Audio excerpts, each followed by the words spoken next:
पहलगाम आतंकी हमले को लेकर देश में नहीं बल्कि विदेशों में निंदा हो रही है और अब कड़ी कार्रवाई की मांग की जा रही है। पहलगाम हमले में 26 लोगों की मौत हुई है। आतंकियों ने बाकायदा नाम पूछकर गोली मारी थी, हिंदू नाम पूछकर निशाना बनाया था। करीब 17 मिनट तक लगातार फायरिंग की थी और उसके बाद आतंकी वहां से भाग गए थे। एमपी छत्तीसगढ़ के 2 लोगों की मौत की भी खबर है। वहीं प्रधानमंत्री नरेंद्र मोदी सऊदी अरब के दौरे से वापस लौट आए हैं। दिल्ली पहुंचते ही उन्होंने एयरपोर्ट पर हाई लेवल मीटिंग की।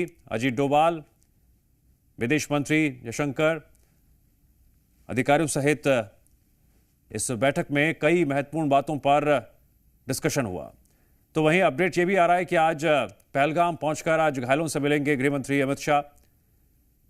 पहलगाम अटैक को लेकर एनआईए भी कर सकती है जांच।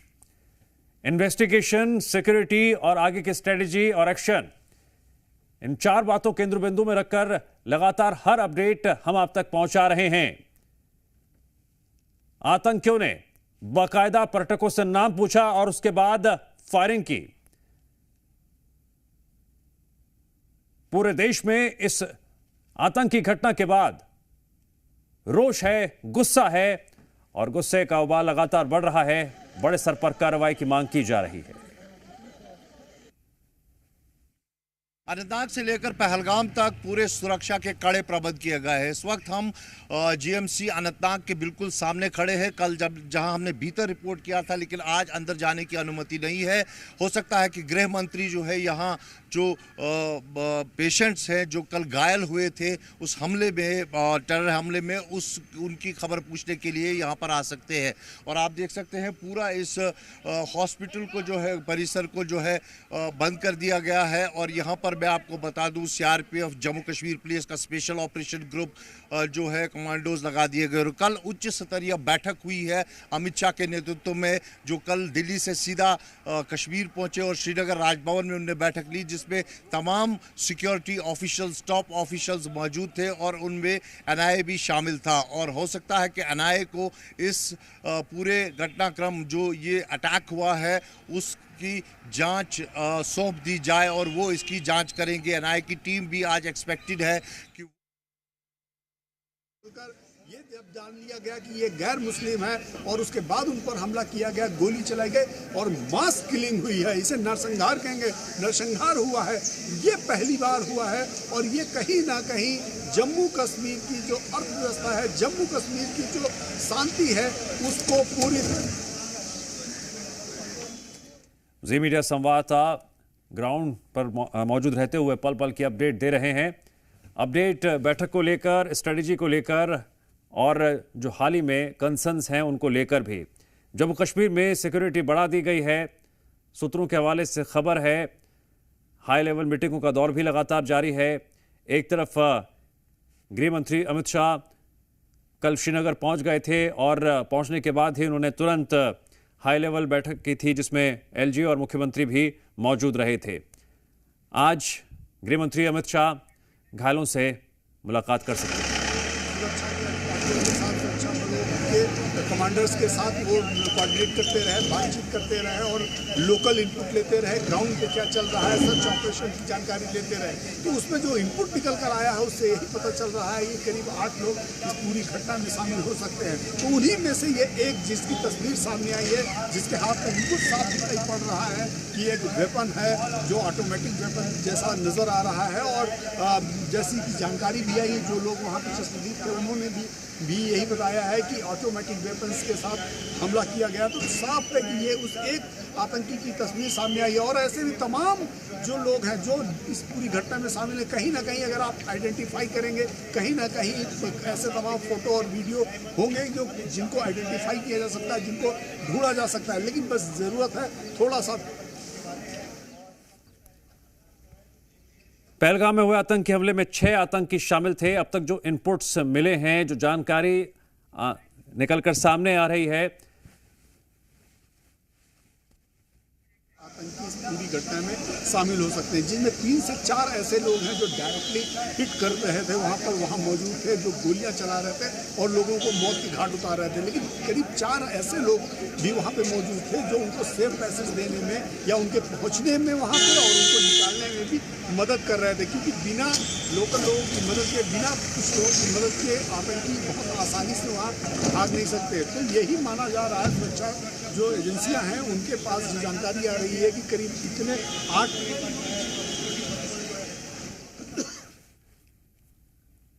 आतंकियों को पकड़ने के लिए लगातार अब जो स्ट्रेटेजी बनाई गई है उसके तहत काम किया जा रहा है। आतंकी किस तरह से आए थे, एक साथ कहा जा सकता है कि इसमें कहीं ना कहीं सीमा। जी मीडिया संवाददाता वो इनपुट्स दे रहे हैं जो उनको लगातार ग्राउंड पर रहते हुए मिले हैं। आतंकियों की मूवमेंट कहां से रही थी और फिलहाल आतंकियों की लोकेशन को ट्रेस करने के लिए पहलगाम सहित अलग अलग जगहों पर हाई लेवल जांच भी जारी है, पूछताछ भी जारी है और जो चश्मदीद है उनसे भी सवाल जवाब किए गए हैं और बड़े स्तर पर अब कार्रवाई की मांग की जा रही है। प्रधानमंत्री नरेंद्र मोदी सऊदी अरब के दौरे से वापस लौट आए हैं और जैसे कि आपको हम लगातार अपडेट दे रहे हैं कि हाई लेवल मीटिंग्स का दौर लगातार जारी है। इस आतंकी हमले में 6 आतंकी शामिल थे, जिनमें 3 विदेशी और क्या 3 का जो लोकल कनेक्शन था वो कहां पर इससे पहले मौजूद रहे थे, कैसे ट्रेसिंग नहीं हो पाई। अभी कई ऐसे सवाल हैं जिनके जवाब सामने आना बाकी है। लेकिन दूसरी तरफ आपको हम लाइव तस्वीरें भी दिखा रहे हैं श्रीनगर से लगातार किस तरह से सिक्योरिटी और भी ज्यादा मजबूत कर दी गई है। जी मीडिया संवाददाता की स्पेशल रिपोर्ट देखिए और समझिए ये पूरा मामला। कश्मीर के पहलगाम में हुए आतंकी हमले के बाद पूरी तरह से जहां कश्मीर घाटी में हाई अलर्ट साउंड कर दिया गया है, वहीं जम्मू में भी पूरी तरह से सुरक्षा बल जो है वो हाई अलर्ट मोड पर हैं। जगह जगह पर नाकाबंदी जो है वो कर दी गई है और खासतौर पर जितने भी मुस्लिम बहुल इलाके हैं वहां पर जो सुरक्षा है वो कई गुना बढ़ा दी गई है। एक तरफ लगातार आपको बता दें कि पाकिस्तान पूरी तरह से लगातार एक्सपोज होता नजर आ रहा है कि एक बार फिर से उसने इस तरह की नापाक हरकत करने की यहाँ पर कोशिश की और वहीं पर इस तरह की भी खबरें सामने आ रही हैं कि सीज फायर का वायलेशन भी पाकिस्तान की तरफ से किया गया है, जिसका मुंहतोड़ जवाब भारतीय सेना ने तत्तापानी सेक्टर में पुंछ में यहां पर दिया है और अभी भी लगातार जो गोलीबारी है वो दोनों तरफ से जारी है। उसी बीच इस तरह की खबरें हैं कि कई सारे इनपुट सुरक्षा बलों को मिल रहे हैं। ऐसे में पूरी तरह से जम्मू जो है वो इस समय हाई अलर्ट मोड पर है और खासतौर पर जितने भी टूरिस्ट प्लेसेस हैं, जिसमें हमने देखा कटरा की अगर हम बात करें तो धार्मिक स्थल पूरी तरह से वहां अलर्ट है, पूरी रात चेकिंग जो है वो चलती रही। और अभी अगर जम्मू की बात करें तो जितने भी मुस्लिम बहुल इलाके हैं वहां पर खासतौर पर सुरक्षा बढ़ा दी गई है, क्योंकि हमने देखा था कि पुलवामा हमले के बाद भी भारी तादाद में जो प्रोटेस्ट हैं वो जम्मू के विभिन्न इलाके में हुए थे और आज भी अलग अलग जगहों पर जो प्रोटेस्ट की बात है वो सामने आ रही है। ऐसे में जम्मू के जितने भी एंट्री एग्जिट पॉइंट्स हैं वहां पर आप देख सकते हैं पूरी तरह से सुरक्षा बल जो है वो अलर्ट मोड पर है और किसी भी तरह की अप्रिय घटना यहाँ पर ना हो और संदिग्धों पर खासतौर पर यहाँ पर नजर रखी जा रही है कि किसी भी तरह की संदिग्ध एक्टिविटी यहाँ पर देखते हैं। आप यहाँ पर भी देखिए पूरी तरह से सुरक्षा बल जो है वो हाई अलर्ट मोड पर है। कंठीली तारें यहाँ पर लगाई गई हैं कि अगर जरूरत पड़े तो यहाँ पर पूरी तरह से चप्पे चप्पे पर निगरानी जो है वो रखी गई है। साफ तौर पर आपको बता दें कि लगातार सुरक्षा बलों को इनपुट मिल रहे हैं कि कुछ कई सारे संदिग्ध जो हैं अभी भी इन इलाकों में यहाँ घूम रहे हैं और खासतौर पर जो ओवरग्राउंड अंडरग्राउंड वर्कर्स जो लगातार मदद करते हैं आतंकियों की, उनके खिलाफ भी कार्रवाई करने की काफी ज्यादा जरूरत है। ऐसे में यहाँ पर जम्मू में आप देख सकते हैं कि किस तरह से जो इन्फोर्समेंट्स हैं, इन्फोर्समेंट यहाँ पर बढ़ा दी गई है और पूरी तरह से कोशिश की जा रही है कि कोई भी अप्रिय घटना यहाँ पर ना हो और कोई भी संदिग्ध जो है वो यहाँ पर बच के ना जा सके, क्योंकि पुलवामा जैसे जघन्य अपराध जो पाकिस्तान ने किया है उसका एक मुंहतोड़ जवाब जो है पाकिस्तान को जरूर जल्द ही मिलने वाला है। और इसीलिए केंद्रीय गृह मंत्री अमित शाह खुद मौके पर वहां पर पहुंचे हुए हैं। लगातार पूरी तरह से मॉनिटरिंग जो है वो की जा रही है। ऐसे में जम्मू में भी पूरी तरह से अलर्ट है और किसी भी तरह की अप्रिय घटना को यहां पर अंजाम न दिया जा सके और लगातार आतंकियों के खिलाफ जो तेजी से ऑपरेशन है उसे भी कई गुना और बढ़ा दिया गया है। वीडियो जर्नलिस्ट मानिकेनी, सरजतपुर, आजी मीडिया, जम्मू। पहलगाम आतंकी हमले को लेकर इस वक्त की सबसे बड़ी खबर हम आपको बताने जा रहे हैं। आतंकियों की एक्सक्लूसिव तस्वीर सामने आई है, दिखाएंगे आपको वो एक्सक्लूसिव तस्वीर, बने रहिए हमारे साथ। आतंकियों की एक्सक्लूसिव तस्वीर सामने आई है। पहलगाम आतंकी हमले के बाद एक तरफ आतंकियों को पकड़ने के लिए लगातार गश्त भी की जा रही है, पूछताछ भी की जा रही है। और दूसरी तरफ ये वो एक्सक्लूसिव तस्वीर है, ये वो आतंकी हैं जिन्होंने करीबन 17 मिनट तक वहां पर फायरिंग की। जो पर्यटक वहां पर मौजूद थे उनसे उनका नाम पूछा, हिंदू नाम बताने पर फायरिंग कर दी और यह फायरिंग का सिलसिला काफी देर तक जारी रहा। 26 बेकसूरों की जान चली गई और अब इन आतंकियों के खिलाफ, इनके आकाओं के खिलाफ बड़े स्तर पर कार्रवाई की मांग अब जोर पकड़ रही है। यही वजह है कि गृह मंत्री अमित शाह कल ही श्रीनगर पहुंच गए थे और तब से लेकर अब तक लगातार high level meetings plus strategy को लेकर लगातार डिस्कशंस हो रहे हैं।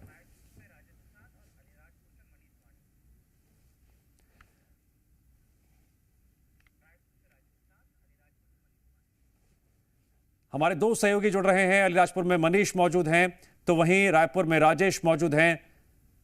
राजेश, एक बिजनेसमैन जो पहलगाम घूमने गए थे, उनकी मौत हो गई। पूरा देश कह रहा है कि अब हमें बदला चाहिए। बिल्कुल, देखिए बदले की आस इस वक्त पूरा देश लगा रहा है, लेकिन देखिए जिस शख्स की, जिस बिजनेसमैन की इसमें मौत हुई है, जिसकी निर्मम तरीके से हत्या कर दी गई है, उसके घर के ठीक बाहर में मौजूद हूँ और ये है दिनेश मिरानिया का घर। और चूंकि घर पे अभी चूंकि पूरे परिवार समेत दिनेश मिरानिया पहलगाम घूमने के लिए गए हुए थे और बताया ये जा रहा है, जो जानकारी आ रही है कि दिनेश अपनी शादी की सालगिरह के मौके पे वो अपने 2 बच्चों के साथ वो पहलगांव गए हुए थे और वहाँ चूंकि 18 तारीख को राजधानी रायपुर से वो निकले हुए थे और वहाँ जिस तरह से ये आतंकी घटना हुआ है और उसमें उन्हें गोली लगी थी और गोली लगने के बाद उन्हें अस्पताल में भर्ती कराया गया था, जहाँ उसकी मौत हो गई है। देर शाम इसकी जानकारी लगी और उसके बाद यहाँ रायपुर कलेक्टर, रायपुर एसएसपी, वो भी पूरे आला अफसरों के साथ यहाँ पहुंचे थे और परिवार को कहीं ना कहीं सांत्वना व्यक्त करने की कोशिश भी की गई। फिलहाल ये घर है, चूंकि घर पे अभी चूंकि बंद है, कुछ लोग हैं जो उनके भाई हैं वो अंदर मौजूद हैं, जो अभी शोक में, गम में डूबे हुए हैं। लेकिन हमने उनसे बातचीत करने की कोशिश की, लेकिन वो कहे कि थोड़ा वक्त दीजिए, अभी चूंकि पूरे परिवार अभी शोक की लहर में डूबे हुए हैं। लेकिन इधर की तस्वीरें देख सकते हैं कि चूंकि लोग जो हैं, कॉलोनी वासी जो हैं, वो देर रात तक यहाँ जमे हुए थे और यहाँ के स्थानीय वासियों में भी काफ़ी ज़्यादा आक्रोश कहीं ना कहीं इस घटना के बाद से देखने को मिल रहा है। फिलहाल कुछ जो यहाँ के वासी हैं, कॉलोनी वासी हैं, उनसे भी बातचीत करने की कोशिश करेंगे, जानने की कोशिश करेंगे कि आखिर उन्हें कितने बजे इसकी जानकारी लगी। भैया, आप लोगों को कितने बजे इसकी सूचना लगी? हम लोगों को ये जानकारी करीबन वही 7:30 बजे के आसपास लगी। उसके बाद से पूरा प्रशासन यहाँ पे आ चुका था। अच्छा, आप क्या लगते हैं उनके? मैं कुछ नहीं, मैं जोन कमिश्नर हूँ। अच्छा, जोन कमिश्नर हैं। तो यहाँ कल भी अफसर पहुंचे हुए थे, क्या परिजनों से कोई बातचीत हुई है? हाँ, कलेक्टर सर और कमिश्नर सर के द्वारा हुई है, उनके परिजनों से बात हुई है। अच्छा, तो ये कब तक यहाँ उनके शव आने की संभावना है? कुछ जानकारी प्रशासनिक लेवल पे? अभी जैसा मैंने बात किया इनके रिश्तेदारों से, इनका कहना है कि 3 बजे तक के आसपास से। 3 बजे तक के आसपास। देखिए, 3 बजे के आसपास तक उनके पार्थिव देह को लाया जाएगा और उसकी पूरी तैयारी इस वक्त प्रशासन की ओर से की जा रही है। और यहाँ पे भी चूंकि कल देर रात रायपुर एसएसपी पहुंचे थे, रायपुर कलेक्टर पहुंचे हुए थे और परिजनों को कहीं ना कहीं बातचीत की गई, उनको सांत्वना देने की कोशिश की गई। लेकिन ये घर देख सकते हैं, ये दिनेश मिरानिया का घर है जिनकी मौत हुई है। हम कुछ लोगों से और भी बातचीत करने की कोशिश करेंगे। मैम, आप यहीं से हैं? यही रहते हैं, पड़ोसी हैं? हाँ। तो दिनेश को जानते होंगे आप? हाँ, भैया भाभी दोनों को जानते थे। कब पता चला आपको? कल ही जैसे न्यूज़ में आया, उसके बाद कंफर्मेशन मिला तो कंफर्म हुई कि ऐसा कुछ हो गया है। अच्छा, ये कितने तारीख को निकले थे? शायद ये मैं 3 दिन पहले तो भैया से मिली थी, शायद उसी दिन निकले होंगे। वो की जानकारी बहुत ज़्यादा मुझे नहीं है। 18 तारीख को निकले हैं बता रहे हैं, शादी की सालगिरह थी। हाँ, उनकी सालगिरह थी, तो हो सकता है निकले होंगे, क्योंकि दोपहर को 3 दिन पहले ही हम मिले थे। इस घटना को लेकर के क्या कहेंगे आप, जिस तरह ये घटना हुई है? ये बहुत इसकी जितनी निंदा की जाए कम है, क्योंकि ठीक है, वाद विवाद सब देशों में होता है, सब होता है, लेकिन एक एक जाति को ऐसा चुन के, धर्म पूछ के, हाँ, धर्म पूछ के करना बहुत गलत बात है। क्योंकि इसकी हम घोर निंदा करते हैं, क्योंकि भारत, सभी लोग यहाँ रहते हैं, हमारा देश शांति वाला देश है, तो ये शोभा नहीं देता हमारे देश को, और प्रशासन इसके अगेंस्ट बहुत अच्छा एक्शन लेगा, इसकी मुझे पूरी उम्मीद है। जिस तरह से हमारे देश में मोदी जी, योगी जी काम कर रहे हैं, इसका एक्शन भी कुछ ऐसा होगा कि याद रहेगा उनको कि मतलब बदला चाहिए। हाँ, नहीं बदला नहीं चाहिए। ऐसा कुछ करने से पहले जो करते हैं उनको सोचना पड़ेगा कि हम ऐसा करेंगे तो हमारा भी रिजल्ट ऐसा आएगा। सिर्फ वो 5-6 आतंकियों की जान जाना ही इसके लिए जस्टिस नहीं होगा। ऐसा कुछ हो कि लगे कि हमको ऐसा कोई एक्शन लेना ही नहीं है। जो इनकी टीम है उनको, उनके अंदर ये दहशत हो कि ये भारत है और यहाँ ऐसा नहीं चलेगा। आपकी कोई बातचीत हुई है परिजनों से? नहीं, अभी एकदम से कोई फोन नहीं रिसीव कर रहे हैं। मतलब ऐसे पता है जो भी है, लेकिन एकदम से बात नहीं हुई है। अच्छा, यहाँ और कौन कौन है अभी घर पे? अभी फिलहाल कोई नहीं है। कोई नहीं। ठीक है, तो देखिए एक्शन होना चाहिए, और ऐसा एक्शन होना चाहिए कि दोबारा अगर ऐसी हिमाकत ना कर पाए ये आतंकवादी, सोचे कि आखिर इतनी बड़ी राजेश, ये भारतीय महिला की आवाज है, पुकार है कि आतंकियों की तो कमर तोड़नी है, इनके आकाओं को भी सबक सिखाना उतना ही जरूरी है। मुख्यमंत्री विष्णुदेव साय ने इस आतंकी हमले को कारण बताते हुए क्या कुछ कहा है, जरा हम वो भी सुनवाते हैं। जम्मू कश्मीर के पहलगाम में आतंकवादियों ने कायराना हरकत की है, इसकी हम घोर निंदा करते हैं, और जो भी इसमें मृतक हैं उनके प्रति संवेदना व्यक्त करते हैं। और जब भी इस तरह से देश के साथ हुआ है, उसका करारा जवाब देश ने दिया है। और हमारे माननीय प्रधानमंत्री जी 2 दिन के सऊदी अरब के दौरे पर थे, उसको छोड़कर रात को ही लौटे हैं, और एयरपोर्ट में ही उन्होंने बैठक ली है। तो गंभीरता समझ में आती है, तो निश्चित रूप से इसका भी बदला लिया जाए। अलीराजपुर में जी मीडिया संवाददाता मनीष मौजूद है। मनीष, एक कंपनी में बतौर ब्रांच मैनेजर कार्यरत की मौत हुई है। इस आतंकी हमले में उनका परिवार का सदस्य वहां पर मौजूद हो, आप उनसे बातचीत कर पाए, कब उन्हें खबर मिली है? देखिए, इस वक्त मैं मौजूद हूँ सुशील नथानिया के घर के बाहर। यहाँ पर इनके परिजन लोग मौजूद है। पहलगाम में जो आतंकी हमला हुआ है, आतंकवादियों ने उनकी निर्मम हत्या कर दी गई है, और मारने के पहले उनसे पूछा गया, उन्हें घुटने के बल पर बिठाया गया और उन्हें कहा गया कलमा पढ़िए। उन्होंने बोला मैं कलमा नहीं जानता हूँ, मैं क्रिश्चियन हूँ। जब उन्होंने अपना धर्म क्रिश्चियन बताया तो उसे गोली मार दी गई। इस तरीके से निर्मम हत्या कर दी गई। इस वक्त इनके परिवार के साथ मौजूद, तो परिवार का रो रो कर काफी बुरा हाल है, कोई बोलने की स्थिति में नहीं। हम फिर भी चर्चा करने की कोशिश करते हैं, ये क्या घटना घटी और आपको कैसे जानकारी मालूम पड़ी? सुशील के पैतृक निवास चौबट से उसकी सबसे छोटी बुआ सुसन नथानियल आपसे बात कर रही हूँ। मुझे कल रात को 10 बजे मेरे छोटे भतीजे विकास का फोन आया कि बुआ सुशील को आतंकवादियों ने गोली मार दी और उसकी डेथ हो गई है। उसने मुझे ये बताया। सुशील अपने परिवार के साथ, उसकी पत्नी, उसकी बेटी, उसके बेटे के साथ टूर पे गया था, और शनिवार को वो वहाँ घर से, इंदौर से निकला था। और जब वो वहां पर थे सब कुछ ठीक ठाक था, पर अकस्मात ऐसा फोन आया, ऐसा पता चला कि ऐसी ऐसी स्थिति हो गई। तो परिवार के सारे लोगों को ये सूचना मिली और समाज में भी एक शोक की लहर फैल गई।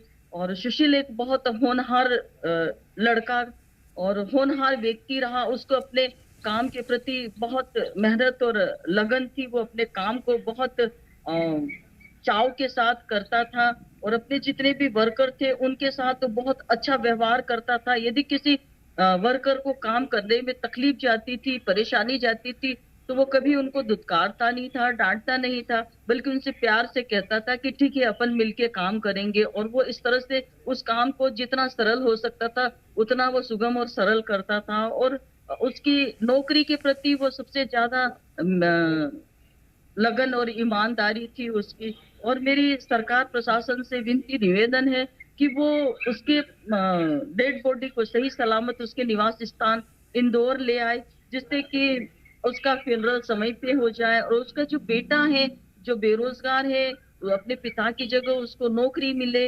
और सुशील के जो दादाजी थे नथानियल, जो 2nd वर्ल्ड वार में सैनिक थे, और सुशील जो थे वो बहुत सहज और मिलनसार व्यक्ति थे। वो सबके साथ बहुत अच्छा व्यवहार करते थे, और उसका हमेशा अपने परिवार में लोगों परिवार के लोगों के साथ उठना बैठना होता था, और वो परिवार के भाई बहनों के बच्चों में सबसे बड़ा वो बड़ा बेटा था। और कई बार परिवार में कोई ऐसी परेशानियां आती, कोई समस्याएं उत्पन्न होती थी तो बाकायदा उससे बात करते थे कि ऐसी समस्या आ रही है तो उसको कैसे हल किया जाए, और वो बहुत अच्छे से समझाता था और अपने दूसरे भाई बहनों के साथ भी अच्छा व्यवहार करते थे। और उसका एक भाई और विकास थे जो विकलांग है, वो भी इंदौर में रहता है।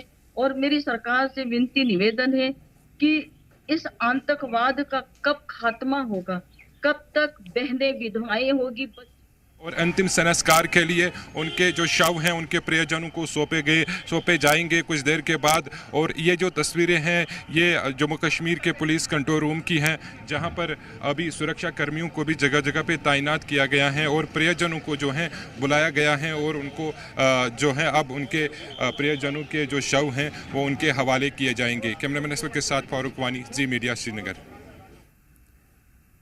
जी मीडिया संवाददाता फारूक जानकारी दे रहे हैं कि जो पर्यटकों के शव हैं उनके परिवारों को भी सौंपे जाने हैं, उसी को लेकर कदम उठाए जा रहे हैं। और हमारे दो सहयोगी रायपुर और अलीराजपुर में मौजूद हैं, उनसे भी हम लगातार बातचीत कर रहे हैं। मनीष, आप बात कर रहे थे और हम देख रहे हैं कि जिन परिजनों ने अपनों को खोया है वो ये मांग कर रहे हैं कि इस पूरे मामले में कड़ी कार्रवाई होनी चाहिए, एक बड़े स्तर पर एक्शन जरूर लेना चाहिए। अब देखिए, जो यहाँ से जो घूमने के लिए गया था इंदौर से कश्मीर, कौन कौन लोग साथ में थे, बाकी लोगों की क्या स्थिति है? उनकी बेटी का पैर फ्रैक्चर हुआ है, और जब सुशील ने उस स्थिति को समझ लिया था कि कुछ अनहोनी होना है तो उसने अपनी पत्नी जो उसके साथ थी उसको इशारे से कहा कि यहाँ से हट जा, और वो वहां से हट गई और भगदड़ मची। उस भगदड़ में बेटी जो है उसके शायद पैर में फ्रैक्चर आ गया है। अच्छा, क्या सूचना मिल रही है कि कब तक उनका पार्थिव शरीर इंदौर लाया जाएगा? अभी तक तो कोई विशेष सूचना नहीं मिली, पर उनके बेटे जो गोल्डी है उनसे मेरी बात हुई तो गोल्डी ने बताया कि शायद करीब 12:30 बजे के करीब वो फ्लाइट से दिल्ली के लिए रवाना होंगे, ऐसा बताया। देखिए, ये जो परिजन बता रहे हैं कि जो सुशील नथानिया है उनकी जो डेड बॉडी है वो पहलगाम से दिल्ली के लिए लाई जाएगी, और दिल्ली के बाद क्या रूट रहेगा अभी उनको भी जानकारी नहीं है। जी ठीक है राजेश, क्या वहां पर परिजनों को ये जानकारी मिल पाई है? ऑफिशियल्स उनके संपर्क में हैं? क्योंकि हम तस्वीरों में देख रहे हैं श्रीनगर में जो पर्यटक शव जो मारे गए हैं उनके शवों को उनके घर तक पहुंचाने के जो कदम उठाए जा रहे हैं उससे जुड़ी तस्वीर भी हम लगातार श्रीनगर से दिखा रहे हैं। बिल्कुल, देखिए अभी मैं जहां मौजूद हूं यहां चूंकि घर पे अभी कोई नहीं है, जैसे हमने पड़ोसियों से बातचीत की, ये घर है उनका, यहाँ पे कोई नहीं है, लेकिन पड़ोसी यहाँ पे मौजूद हैं, उनसे हमने बातचीत की, जो महिला है उनसे बातचीत की। लेकिन ये इलाका अभी पूरी तरह से इस इलाके पे सन्नाटा पसरा हुआ है, क्योंकि कल जैसे ही इसकी खबर यहाँ के लोगों को लगी और उसके बाद से ये तस्वीरें देख सकते हैं कि घर के बाहर महिलाएं हैं, एक दूसरे में कहीं ना कहीं चर्चा हो रही है। और ये चर्चा इसलिए हो रही है कि कैसे इनकी जान चले गई, हंसता खेलता परिवार था और अचानक से आखिरकार ये घटना कैसे हो गई। क्योंकि शादी की सालगिरह मनाने के लिए ये दिनेश जो है वो अपने परिवार के साथ पहुंचा हुआ था, और यहाँ ये कॉलोनी है, समता कॉलोनी का ये इलाका है, और यहाँ हर कोई खामोश है, हर किसी में बस यही चर्चा है कि आखिर ये घटना हो कैसे गई। इनसे बातचीत करेंगे। आप यहीं इसी कॉलोनी से हैं मैडम? हाँ, यही सामने घर है। यही कब आप लोगों को पता चला इसके बारे में? हमको तो 7 बजे 7-7:30 बजे पता चला। क्या बातचीत हुई है कोई परिवार वालों से या उनके बेटे से? नहीं, अभी हम कुछ नहीं हुई। क्या कहेंगे इस घटना को लेकर आप लोग? बहुत खराब हुआ है, सुन के हमको बहुत अच्छा नहीं लग रहा। क्या कहेंगी मैडम? घटना तो गलत है, ये घूमने ऐसे तो कोई नहीं जा सकता, फिर ऐसे होगा तो बेचारे अपनी एनिवर्सरी मनाने गए थे और ऐसे थोड़ी पता था ऐसे हो जाएगा। पड़ोस में रहते थे और वैसे हमें कोई जानकारी है नहीं, शाम को ही मिली है ये जानकारी भी। अच्छा, आप कुछ कह रही थी मैडम? नहीं, अच्छी थी, अच्छा था, परिवार वगैरह अच्छा था। बच्चों के घूमने तो जाएंगे ही ना, एनिवर्सरी मनाने गए थे वो लोग वहाँ पे। क्या मांग करते हैं आप इनसे, सरकार से, प्रशासन से, कि ऐसे जो आतंकवादी हैं उनको कड़ी सजा देना चाहिए, कड़ी से कड़ी सजा देनी चाहिए, ऐसे लोगों को छोड़ना नहीं चाहिए सरकार ने। तो देखिए, गुस्सा है, आक्रोश है, और यहाँ ये देख सकते हैं चूंकि निगम के अफसर भी अमला भी यहाँ पे मुस्तैद है, चूंकि कुछ समय पश्चात यहाँ जो जनप्रतिनिधि हैं वो उनके भी आने का सिलसिला जारी रहेगा और ये पूरा इलाका अभी सन्नाटे पे पसरा हुआ है। चूंकि जिस तरह से ये घटना हुई है और घटना के बाद से पूरे इलाके में इस वक्त शोक की लहर है। देर रात तक यहाँ तमाम जो अफसर हैं उनकी मौजूदगी यहाँ पे देखने को मिली थी। इसके साथ साथ मोहल्ले वासी, कॉलोनी वासी और अग्रवाल समाज के जो लोग हैं वह भी यहाँ पे पहुंचे हुए थे और हर कोई सकते में है। चूंकि काफ़ी अच्छे कारोबारी बताए जा रहे हैं दिनेश का, हर किसी के साथ उनका संबंध काफ़ी अच्छा था। लेकिन जिस तरह ये घटना हुई, शादी की सालगिरह के लिए गए हुए थे अपने 2 बच्चों के साथ और उसी बीच बताया ये जा रहा है कि उनका जो बेटा है उनसे बातचीत हुई थी यहाँ के स्थानीय लोगों के साथ और उन्हीं के द्वारा ये जानकारी दी गई कि पिताजी को गोली लगी थी, अस्पताल में उनको भर्ती कराया गया है। उसके बाद फिर जब बाद में उनकी मौत की जानकारी हुई तो उसके बाद पूरे इलाके में सन्नाटा पसर गया। मातम इस वक्त समता कॉलोनी इलाके में छाया हुआ है और पूरे राजधानी रायपुर में इस वक्त लोगों में आक्रोश भी देखने को मिल रहा है। लोगों की ओर से ये मांग की जा रही है कि आतंकवाद का खात्मा किया जाए। जो आतंकवादियों ने इस कायराना करतूत को अंजाम दिया है उन्हें बख्शा नहीं जाए, उन्हें कड़ी से कड़ी सजा इन आतंकवादियों को दी जाए। ये मांग इस वक्त न केवल राजधानी रायपुर में उठ रही है बल्कि पूरे प्रदेश में, पूरे देश में इस वक्त मांग यही उठ रही है। जी ठीक है, राजेश और मनीष, आप दोनों का शुक्रिया। 2 सबसे जो अहम बातें हैं, प्रधानमंत्री नरेंद्र मोदी सऊदी अरब से वापस आ चुके हैं।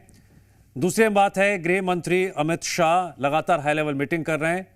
आज पहलगाम में घायलों से मुलाकात कर सकते हैं और आप लखनऊ से, जी हां, यूपी के राजधानी लखनऊ से तस्वीरें देख रहे हैं। जगह जगह से तस्वीरें सामने आ रही हैं जहां पर लोग दुआएं कर रहे हैं, जो लोग घायल हुए हैं वो जल्द स्वस्थ हो जाएं। कार्रवाई की मांग भी जोर पकड़ रही है, देश मांगे बदला, जगह जगह से यह आवाज आ रही है। और उसी से जुड़ी एक और तस्वीर इस वक्त आप यूपी की राजधानी लखनऊ से देख रहे हैं। जिन आतंकियों ने यह हमला किया उनकी एक्सक्लूसिव फुटेज भी अब सामने आ चुकी है। दूसरी तरफ पहलगाम के आसपास हेलीकॉप्टर से भी लगातार निगरानी की जा रही है। पहलगाम के आसपास जंगल है, वहां पर बड़े स्तर पर चेकिंग की जा रही है और सिक्योरिटी भी लगातार बढ़ा दी गई है।